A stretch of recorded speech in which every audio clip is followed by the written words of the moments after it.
देखिए, ये जो घटना हुई है, इस घटना में ये ऐसा भी हम लोग कह सकते हैं कि ये प्री प्लान्ड भी हो सकता है कि यदि उनकी बात एनडीए से हो चुकी होगी, चूँकि इससे पहले वो अमित शाह जी से मिले हैं, तो इस तरह की घटना को भी उम्मीद किया जा सकता है कि संभावना है कि इस तरह की घटना यदि उधर कुछ बात फाइनल होगी तो इस तरह की घटना भी हो सकती है। नमस्कार, आप न्यूज फाउंडेशन देख रहे हैं। मैं हूं आपके साथ वंदना। एक तरफ बिहार के मुख्यमंत्री नीतीश कुमार विपक्षी एकजुटता पर पहल कर रहे हैं, लेकिन अपने ही घर को संभाल नहीं पा रहे हैं। एक एक करके नीतीश कुमार से जो सहयोगी दल हैं वह कहीं ना कहीं पीछा छुड़ाने की बात कर रहे हैं और एक बार फिर जीतन राम मांझी जो है नीतीश कुमार से अलग हो गए। जीतन राम मांझी के बेटे संतोष कुमार ने अपने मंत्री पद से इस्तीफा दे दिया। हमारे साथ बात करने के लिए हैं आम जनता पार्टी राष्ट्रीय के राष्ट्रीय अध्यक्ष विद्यापति चंद्रवंशी जी, अब जीतन राम मांझी का राजनीति भविष्य क्या होगा? देखिए, ये जो घटना हुई है, इस घटना में ये ऐसा भी हम लोग कह सकते हैं कि ये प्री प्लान्ड भी हो सकता है कि यदि उनकी बात एनडीए से हो चुकी होगी, चूँकि इससे पहले वो अमित शाह जी से मिले हैं, तो इस तरह की घटना को भी उम्मीद किया जा सकता है कि संभावना है कि इस तरह की घटना यदि उधर कुछ बात फाइनल होगी तो इस तरह की घटना भी हो सकती है, ऐसा माना जा सकता है। लेकिन जहाँ तक सवाल है इस विषय पर कि ये घटनाक्रम को यदि हम देखें तो इसके आज से नहीं, एक समय ऐसा था जिस समय माननीय मुख्यमंत्री नीतीश कुमार जी ने जीतन राम मांझी को मुख्यमंत्री का पद दिया था और जिससे उनकी सम्मान भी बढ़ी थी। और ये कहना ये हम चाह रहे हैं कि उसके बाद फिर जब वहाँ पर उनके साथ जब नीतीश जी का किसी कारण से नहीं बना तो फिर उनको हटाना पड़ा।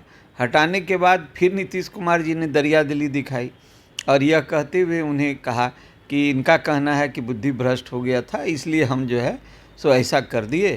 तो जब बुद्धि भ्रष्ट हो गया तो आइए मेरे साथ आइए। तो माननीय मुख्यमंत्री जी फिर उस समय इन्हें अपने, उसमें मुझे याद है जहाँ तक कि एनडीए में ये अपने इनका जो सीट था उस सीट में से जीतन राम मांझी को इन्होंने सीट दिया था। तो उसके बाद अब सवाल यह है कि जब इस परिस्थिति में, जबकि वो ये एक मंत्री पद था और इस परिस्थिति में उस समय कुछ दिन पहले वो विधायक को लेके मिले, तो विधायक को लेके मिलने के बाद एकाएक क्या परिस्थिति आ गई। तो जहाँ तक सवाल है, यदि मुख्यमंत्री जी ये कह दिए कि मर्ज कर दीजिए पार्टी में, पार्टी को मर्ज कर दीजिए, तो मर्ज करने की बात जहाँ तक है तो वो अस्तित्व तो ज़रूर उनका, इस पर अस्तित्व का सवाल उठ जाता है। तो अब ये देखें कि माननीय मुख्यमंत्री जी कहीं न कहीं महादलित कार्ड भी खेला था। दलितों में महादलित को बांट करके उन्होंने महादलित कार्ड खेला था। तो उनको भी भरोसा है अभी तक, वो महादलित जो दलित से अलग हुआ था वो आज भी मानते हैं कि मेरा वोटर है। तो इस सब परिस्थिति को देखते हुए उन्होंने इस विषय पर जो इस तरह का फैसला लिया है, अगर वो आज भी चाहते तो मांझी जी उनके साथ रहते। तो कहीं न कहीं ये सोचा समझी हुई बात है। इसलिए मैं जहाँ तक समझता हूँ कि यदि जीतन राम मांझी चूँकि अनुभवी लोग हैं और कहीं न कहीं वो बातें कहीं अगर एनडीए में उनकी कुछ तय होगी तब तो ठीक है कि चलिए भाई इधर से नहीं मिला उधर से मिला, और अगर तय नहीं होगी तो एक समस्या फिर उस तरह उधर भी खड़ी हो जाएगी। और जहाँ तक सवाल है कि अभी राजनीति में तो एक प्रचलन है कि जो भी दल हैं वो जानते हैं कि हमको 4 सीट मिलना है या 2 सीट मिलना है तो 10 सीट की मांग करते हैं, तो एक प्रचलन सा हो गया है। इसलिए मेरा कहना है कि ये राजनीति में थोड़ी धैर्य की आवश्यकता तो ज़रूर होती है। ऐसे माननीय मुख्यमंत्री जी का फैसला और जीतन राम मांझी जी का फैसला दोनों अनुभवी हैं और उन्होंने जो फैसला लिया उसका परिणाम तो भविष्य में देखने के लिए मिलेगा। लेकिन सवाल यह भी है कि कहा जा रहा है कि बीजेपी का दबाव था जीतन राम मांझी पर, तभी उन्होंने इस तरह का जो है डिसीजन लिया। लेकिन जीतन राम मांझी की तरफ से यह कहा गया, जब संतोष सुमन से जब मेरी बातचीत हुई तो उन्होंने कहा कि हमें दबाव बनाया जा रहा था कि हम पार्टी का विलय जदयू में कर देना चाहिए। हालांकि इस बात की पुष्टि ललन सिंह ने भी कर दी। ललन सिंह ने भी कहा कि हाँ, यह बात जो थी वह सही है, दबाव बनाया जा रहा था, लेकिन ये अपना अपना पार्टी का मत होता है।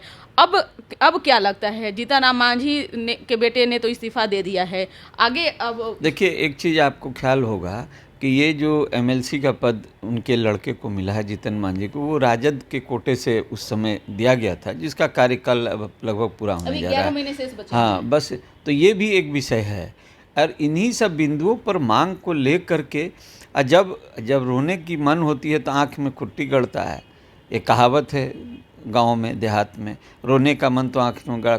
तो सवाल ये है कि इस परिस्थिति में नहीं भी आ सकते थे जीतन राम मांझी, लेकिन अब उन्हें नहीं रहना है या नीतीश जी को नहीं रखना है उन्हें, तो इस तरह की परिस्थिति उत्पन्न किया जा सकता है कि अब चूँकि उनके सामने तो 2-3 चीज़ है। एक चीज़ है कि पार्टी के लिए लोकसभा चुनाव में सीट चाहिए। दूसरा कि जो लड़का है उनका जीतन राम मांझी, संतोष मांझी जी, उनका स्थिति ये है कि उनका एमएलसी का समय 10 से 11 महीना मात्र बचा हुआ है। तो ऐसी बातों को लेकर के इनका अपना मांग है, और उधर अब इनका दबाव जो बनेगा तो बना पाएंगे, लेकिन अभी तो यही देखने के लिए मिल रहा है कि दबाव नहीं बना यूपीए तरफ, और देखिए आगे क्या होता है। लेकिन नीतीश कुमार का विपक्षी एकता अब ऐसे में कैसे सफल होगा? देखिए, विपक्षी एकता तो मुझे तो जहाँ तक अपना अनुभव कहता है कि विपक्षी एकता में सभी राज्यों में ये जितने दल एक जगह जमा होंगे सभी राज्यों में आपस में लड़ रहे हैं। आपस में एक मत है नहीं, लेकिन राज्यों में एक मत नहीं है, वहाँ उनकी सीट की लड़ाई है।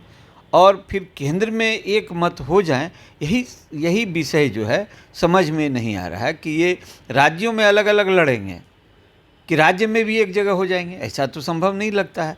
तो जब राज्य में एक जगह नहीं हो जाएंगे तो केंद्र में एक जगह कैसे हो जाएंगे, ये सवाल समझ में नहीं आ रहा है। इसलिए देखिए, अब तो 23 बहुत कम समय बचे हैं, उसमें आपको सब कुछ साफ हो जाएगा, दूध का दूध पानी का पानी होगा। लेकिन ये विपक्षी एकता लोहे के चना चबाने के समान है। लेकिन एक सवाल यह भी है कि जीतन राम मांझी ने जो फैसला लिया, क्या वह सही है?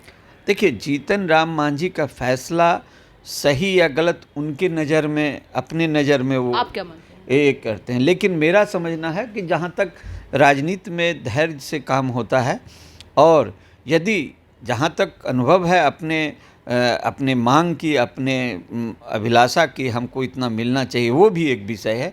तो यहाँ पर यदि अगर मंशा ऐसा दिख रहा है कि कोई भी व्यक्ति जो दल बनाया है, दल बनाने के बाद वो किसी भी परिस्थिति में अपने अस्तित्व को समाप्त करके, कई उदाहरण भी आप देखे हैं इस बीच में, जिसमें लोगों ने दल बनाया, दल बना के दल को जो है सो उसमें शामिल कर दिया, ये का विलय कर दिया, और फिर उन्हें दल बनाना पड़ा। बिल्कुल।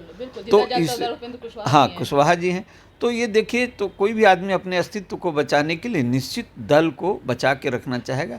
इसलिए जीतन राम मांझी जी अगर दल बचाने के हिसाब से अपना फैसला लिए हैं तो बिल्कुल सही है। तो आपने सुना कि क्या कुछ कहा आम जनता पार्टी राष्ट्रीय के राष्ट्रीय अध्यक्ष विद्यापति चंद्रवंशी ने, जिन्होंने जीतन राम मांझी के फैसले को कहा कि यह कहीं ना कहीं सही है। सही इस मायने में है कि कोई भी अपने पार्टी का अस्तित्व बचाना चाहता है, और यही काम जो है जीतन राम मांझी ने किया है। अब देखने वाली विषय होगी कि नीतीश कुमार का जो 23 जून का विपक्षी एकजुटता की एक बैठक होने वाली है, उसका क्या कुछ रिजल्ट निकलकर सामने आता है, क्योंकि इन्होंने कहा कि लोहे के चना चबाने जैसा है। तो क्या ये सही बात है, या क्या इसमें आगे कुछ भी रिजल्ट आता है? ये आपको न्यूज़ फोनेशन लगातार पहुंचाता रहेगा। इसको बस इतना ही, बने रहिए न्यूज़ फोनेशन के साथ। धन्यवाद।